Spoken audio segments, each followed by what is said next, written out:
ये जो आप देख रहे हैं, यह शिवलिंगी की आकृति जो दिख रही है, वजू खाने में इसी आकृति का शिवलिंग मिला हुआ है। और आप देख रहे हैं कि वजू खाने की तरफ हमारे नंदी, भगवान नंदी जो है बिल्कुल शिवलिंग की तरफ ही अपना मुंह किए हुए देख रहे हैं और इसी प्रतीक्षा में बैठे हुए हैं कि हमें मूल आदि विश्वेश्वर की हम सनातियों को पूजा करने का अधिकार मिलेगा। यह आदि विश्वेश्वर डोली रथ यात्रा मैं लेकर के जिलों में निकला था और इस अभियान को मैं चला रहा था। इसी बीच मुझे लगा कि न्यायालय की शरण में भी जाना चाहिए, तो हम इस समय न्यायालय की शरण में हैं, लेकिन मुझे लगता है कि न्यायालय में विलंब हो रहा है, इसलिए अतिशीघ्र मुझे आदि विश्वेश्वर डोली रथ यात्रा प्रतीक पूजा के लिए पूरे भारतवर्ष में मुहिम चलानी होगी। और अगर मुझे न्याय नहीं मिला तो अतिशीघ्र हम सुप्रीम कोर्ट में भी इस बात को कहेंगे कि जो ड्यूली प्रोटेक्शन के कारण हमारे आदि विश्वेश्वर की पूजा अर्चना को और राग भोग को रोका गया है, उस ड्यूली प्रोटेक्शन की सही व्याख्या करें और हमारे मूल आदि विश्वेश्वर की पूजा का अधिकार हम सनातनी को दिया जाए। इस बात को लेकर के हम सुप्रीम कोर्ट में भी एक याचिका दाखिल करेंगे। मैं शैलेंद्र योगदास सरकार काशी में भगवान आदि विश्वेश्वर का जो मूल मंदिर है ज्ञानवापी मंदिर में, उसका जो सर्वेक्षण के दौरान शिवलिंग प्रकट हुआ था, उसमें मैंने काशी में के न्यायालय में एक मुकदमा किया हुआ है जिसका मैं वादी हूँ। आज शिवरात्रि आ गई है, अत्यंत पीड़ा हो रही है, बड़ी तकलीफ हो रही है। कष्ट का विषय है कि हमारे मूल आदि विश्वेश्वर जिनकी पूजा अर्चना, राग भोग और महाशिवरात्रि के पर्व पर जलाभिषेक नहीं हो पा रहा है, ये हम सनातनी हिंदुओं के लिए बहुत ही पीड़ा का विषय है।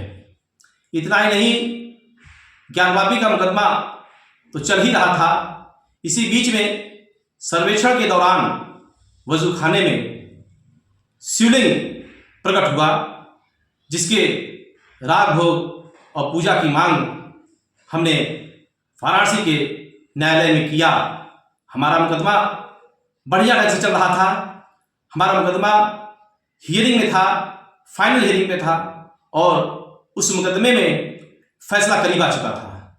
लेकिन इसी बीच में सुप्रीम कोर्ट का एक गाइडलाइन आ जाती है जिसमें यह कहा जाता है कि अब कोई मुकदमा नया दाखिल नहीं किया जाएगा और अभी किसी भी तरीके का कोई फैसला भी नहीं सुनाया जाएगा, जिससे कि हमारा जो मुकदमा आदि विश्वेश्वर में राग भोग का ज्ञानवापी का चल रहा था वो प्रभावित हो गया है।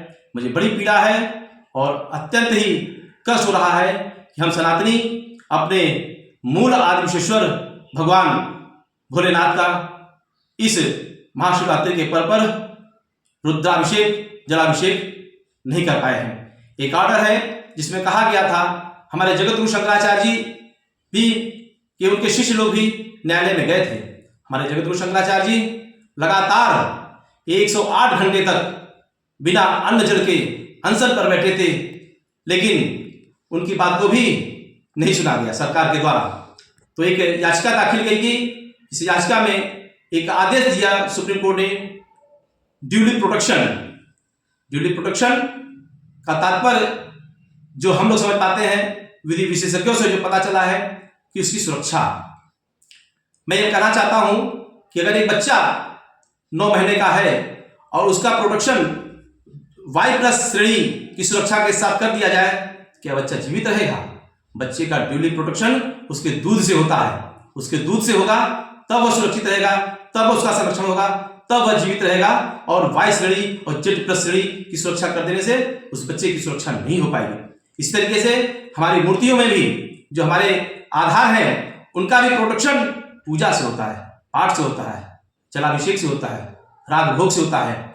क्या मूर्ति की तरफ चारों तरफ सुरक्षा लगा देने से उस मूर्ति का की सुरक्षा होगी, ड्यूली प्रोटेक्शन होगा? उस मूर्ति का जो आहार है वह पूजा है, वह मूर्ति पूजा की पात्र है। उसको उसका पोषण मूर्ति की शक्ति उसकी पूजा में निहित होती है। इसलिए हमारा न्यायालय से अनुरोध है कि ड्यूली प्रोटेक्शन को ठीक ढंग से समझें और इसकी आड़ में हम सनातनी हिंदुओं के साथ अन्याय न हो, इसलिए उस ड्यूली प्रोटेक्शन के आर्डर को ठीक ढंग से सिद्धांतिक रूप से उसकी व्याख्या करके हमारे आदि विश्वेश्वर का जो प्रोटेक्शन के आड़ में जो जलाभिषेक रुद्राभिषेक और उनका आराध भोग नहीं हो पा रहा है, इस जो ड्यूली प्रोटेक्शन है इसको परिभाषित करके हमारे भगवान भोलेनाथ मूल आदि विश्वेश्वर की पूजा का अधिकार हम सनातनियों को दिया जाए, यही मेरा अपील है।